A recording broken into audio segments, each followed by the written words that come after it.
మళ్ళీ same team తోటే political game మొదలు పెడుతున్నారు. అదే సజ్జల గారు, కొడాలి గారు ఇవన్నీ. నెక్స్ట్ ఈ అరెస్టుల విషయంలో కూడా మొన్న ఎప్పుడో మీరు చాలా ఆవేదన వ్యక్తం చేశారు, ఒక్కొక్కరికి ఒక్కొక్క రకంగా చేస్తున్నారని. మరి ఆ చేబ్రోలు కిరణ్ని ఆ రకంగా చేయడం అన్న చాలా తప్పు, అందరం ఖండించాం. ఇమీడియట్గా అతన్ని అరెస్ట్ చేశారు, తీసుకెళ్ళి లోపల పడేశారు. అలాగే మిగతా వాళ్ళని కూడా చేయకపోవడానికి మంచితనం అడ్డొస్తుంది అని. వర్మ గారు, జగన్మోహన్ రెడ్డి గారి దగ్గర ఉన్న టీమే అది. కొత్తగా జగన్మోహన్ రెడ్డి గారి దగ్గర కానీ వైసీపీ పార్టీలో కానీ కొత్త నాయకులు అయితే రారు అనేది నా భావన. ఉన్న నాయకులతోనే ఆయన టీముని నడిపించాలి.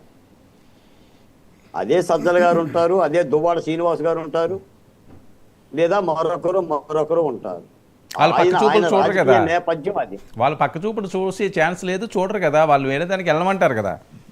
పక్క చూపులు చూసేవాడిని ఏం వెళ్ళిపోమని చెప్తాడు కదా. ఆ విషయంలో జగన్మోహన్ రెడ్డి దగ్గర ఎక్కడ తటపటాయింపులు ఇవ్వండి. నేను వెళ్ళిపోతాను అని అంటే ఆయన తలుపు తీస్తాడు, అంతే తప్ప బతిమలాడటము బామాడటం అనేది లేదు. విజయసాయి రెడ్డి గారు రిజర్వేషన్ కూడా తీసి పెడతారా వెళ్ళి బాబు అని.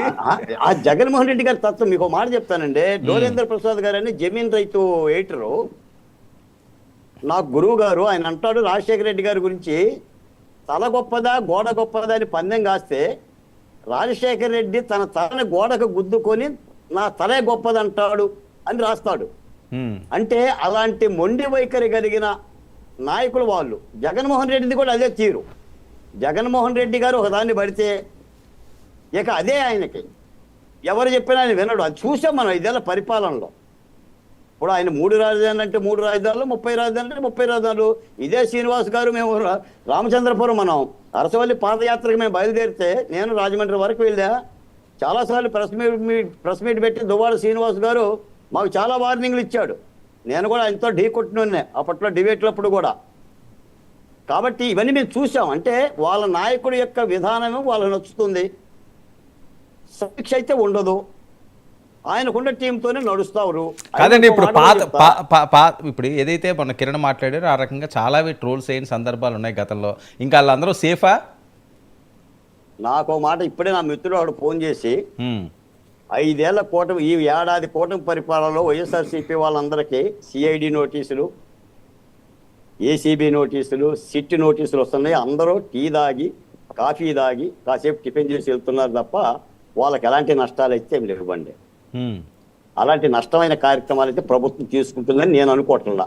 నేను అనుకునే లెక్క అయితే నంద్యాల దగ్గర నుంచి ఒక మాజీ ఎంపీ గోరెంట్ల మాధవ్ అమరావతి వచ్చి ఓ తెలుగుదేశం పార్టీ కార్యకర్త గుండెల మీద కాలేస్తాడని నేనైతే భావించట్లేదండి. గుండెల మీద కాలేసాడండి, తన్నాడు కదండి. నేను మాట చెప్తానే, భువనేశ్వర దేవుని అంటే ఏ తెలుగుదేశం కార్యకర్త ఎవరిని కొట్టలేదండి.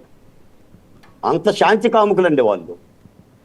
కానీ వైసీపీలో ఎవరినన్నా అంటే సాక్షాత్తు జగన్మోహన్ రెడ్డి గారు చెప్పారు కదండి, పట్టాభి అన్న మాటలకి మా కార్యకర్తలకు బీపీ వస్తుంది, వాళ్ళు బట్టలు తీసుకొని వస్తారు, తప్పదు అని చెప్పాడు. ఇదేగా చెప్పింది.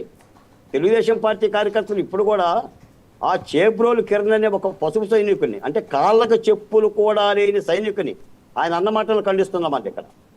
ఆయన పదాలను కానీ ఆ కుర్రోడు అన్న మాటలను కానీ పూర్తిగా ఖండిస్తున్నా. అతనికి